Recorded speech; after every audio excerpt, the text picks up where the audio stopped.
La connaissance de Dieu se confine entre le Père et le Fils. Or, le Père est inaccessible. Donc, le seul moyen de connaître Dieu est par le Fils. Ainsi, nous voyons combien grande est la personne du Fils de Dieu. C'est pourquoi l'apôtre Jean dit, nous avons contemplé sa gloire. Jean 1,14. Ce glorieux Fils de Dieu se vida lui-même et devint un homme de douleur. Le prophète Ésaïe écrivit 700 ans avant Christ. Méprisé et abandonné des hommes, homme de douleur et habitué à la souffrance. Ésaïe 53,3.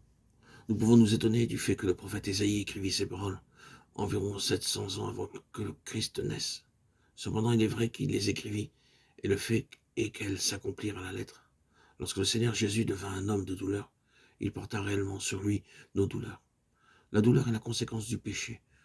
Dans le ciel, il n'y a pas de péché. Lorsque Adam et Ève furent créés, ils n'avaient pas de péché et par conséquent pas de douleur. Après leur désobéissance à Dieu, en mangeant du fruit défendu, Dieu leur déclara ce qui en résulterait.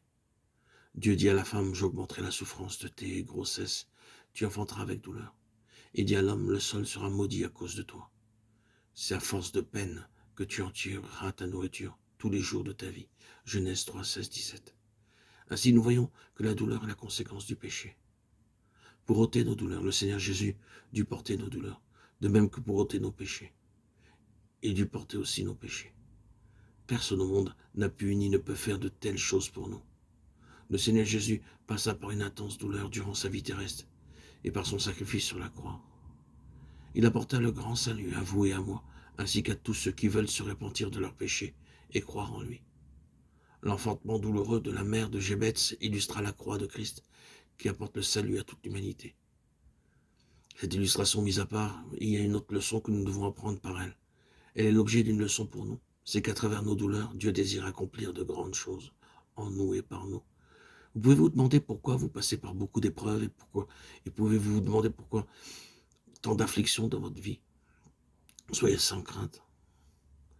Dieu poursuit un grand dessein dans votre vie. Le premier est qu'il veut vous purifier et l'autre est qu'il désire vous utiliser pour apporter la bénédiction à plusieurs autres. Tout d'abord, vous devez savoir que toutes ces épreuves et ces afflictions ne sont pas fortuites. Dieu les a permises. Aussi vrai que Dieu contrôle tout ce qui arrive aux passereaux, il contrôle aussi tout ce qui vous arrive. Ne vantons pas de passereaux pour un sou, cependant il n'en tombe pas un à terre sans la volonté de votre Père. Ne craignez donc point, vous valez plus que beaucoup de passereaux. Matthieu 10, 29, 31. Dieu désire vous purifier par les douleurs et les afflictions. Job, l'homme de Dieu, savait cela et disait, il sait néanmoins quelle voie j'ai suivie. Et s'il m'éprouvait, je sortirai pur comme l'or. Job 23, 10. Chers amis bien-aimés en Christ, frères et sœurs, à travers toutes vos douleurs, Dieu vous traite afin de vous amener à la repentance du péché et à la foi en Christ. Que le Seigneur vous aide à vous repentir et à être sauvé dès à présent.